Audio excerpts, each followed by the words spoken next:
Oke, Bismillahirrahmanirrahim. Assalamualaikum warahmatullahi wabarakatuh. Waalaikumsalam. Oke, kami akan mempresentasikan tentang pelajaran kemuhamadiyahan. Kami dari kelompok 8. Lalu next. Oke, baiklah perkenalkan saya Amelia Rizky Dian Pramukti, NIM A320219225, dan partner saya. Saya Desla Fitria dengan NIM A320219227. Saya Rita Prihatini, NIM A320180228. Saya Eka Wahyu-Nugrahani, NIM A320210250. Oke, next. Baiklah, kami akan presentasikan tentang konsep tajdid Muhammadiyah. Selanjutnya, isi presentasi yang kami usung adalah ada beberapa poin. Yang pertama yakni pengertian tajdid, kemudian tujuan tajdid, dimensi tajdid, kemudian makna tajdid dalam sejarah Islam, kemudian Muhammadiyah sebagai gerakan tajdid, dan yang terakhir adalah majelis tarjih dan tajdid di Muhammadiyah. Oke, next. Pengertian tajdid. Apa itu pengertian tajdid? Tajdid secara kebahasaan atau berarti pembaruan, yakni proses memperbarui sesuatu yang usang atau rusak. Adapun istilahi, sebagaimana yang ditegaskan oleh Imam Al-Syaitibi, seperti dikutip oleh Syekh Alawi, tajdid berarti menghidupkan ajaran Al-Quran dan Sunnah yang telah banyak ditinggalkan umat dan memurnikan pemahaman dan pengalaman agama Islam dari hal-hal yang tidak berasal dari Islam. Oke, selanjutnya. Apa itu tujuan tajdid? Tujuan tajdid yakni untuk memfungsikan Islam sebagai hudan, furqan, dan rahmatan lil alamin. Dan membimbing perkembangan kehidupan masyarakat, ilmu pengetahuan, dan teknologi. Okay, next.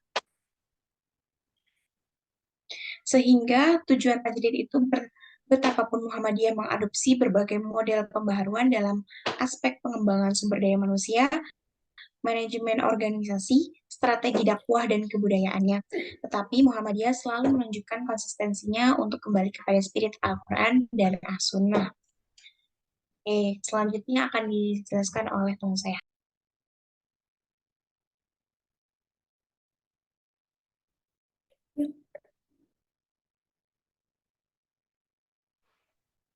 Baik, dimensi tajdid dalam Muhammadiyah meliputi yang pertama pemurnian akidah dan ibadah serta pembentukan akhlak mulia atau akhlakul karimah.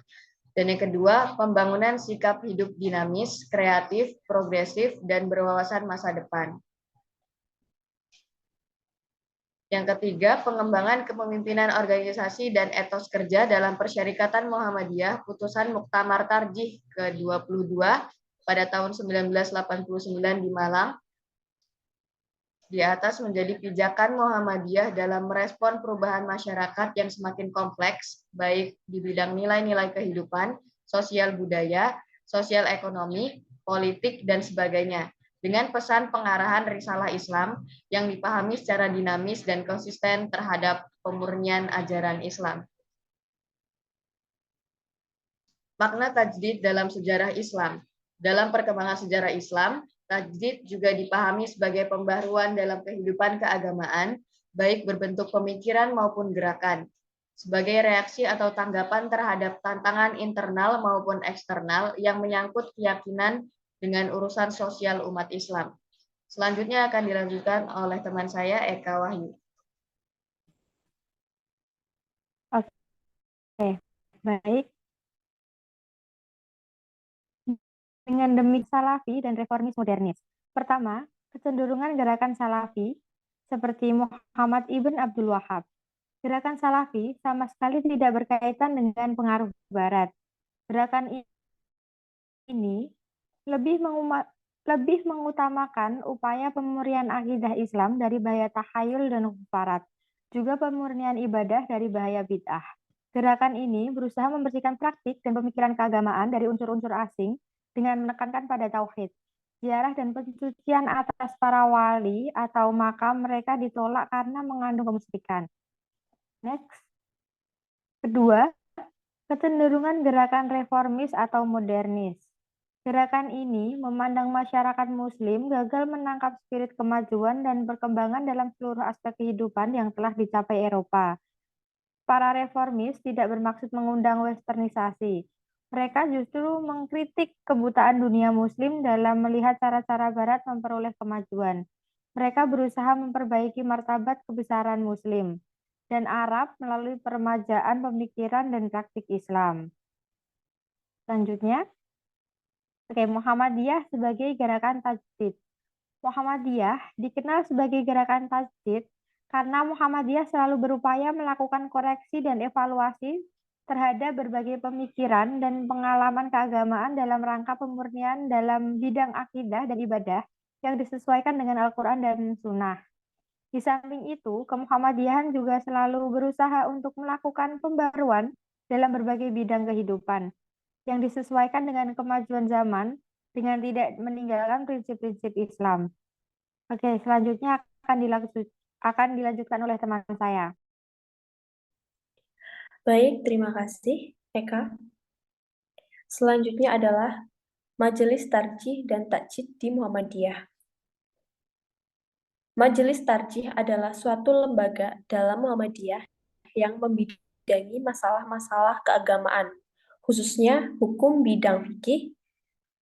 Majelis ini dibentuk dan disahkan pada Kongres Muhammadiyah pada tahun 1928 di Pekalongan dengan Kiai Haji Mas Mansur sebagai ketua kali pertamanya. Majelis ini didirikan pertama kali untuk menyelesaikan persoalan-persoalan khilafiyat yang pada waktu itu dianggap rawan oleh Muhammadiyah. Kemudian, Majelis Tarjih inilah yang menetapkan pendapat mana yang dianggap paling kuat untuk diamalkan oleh warga Muhammadiyah. Selanjutnya, tugas dan fungsi Majelis Tarjih dan Tajdid. Yang pertama, mendampingi dan membantu pimpinan persyarikatan dalam hal membimbing anggota melaksanakan ajaran Islam, menentukan kebijaksanaan dalam menjalankan kepemimpinan, dan mempersiapkan serta meningkatkan kualitas ulama dalam persyarikatan Muhammadiyah. Yang kedua, membimbing umat, memberikan arahan, menyampaikan fatwa keagamaan, dan memberikan sesuatu dasar pembenaran keagamaan yang dapat dipahami umat dalam satu konsep yang terpublikasi secara terencana dan meluas, agar masalah dan tantangan yang tumbuh bisa dimengerti dan dijawab dengan semangat rahmat lil alamin. Selanjutnya, yang ketiga, mempergiat pengajian dan penelitian ajaran Islam dalam rangka mengembangkan ciri pelaksanaan tajdid dan mengantisipasi perkembangan yang tumbuh dalam masyarakat, serta memperluas bidang tugas sesuai kebutuhan akan jawaban terhadap tantangan dan permasalahan dunia global. Akan saya kembalikan kepada Mbak Amel. Oke, cukup sekian presentasi dari kami. Terima kasih banyak. Kami dari kelompok 8 pamit undur diri. Mohon maaf apabila ada kesalahan. Nun wal qalami turun fastabiqul khairat. Wassalamualaikum warahmatullahi wabarakatuh. Waalaikumsalam warahmatullahi wabarakatuh.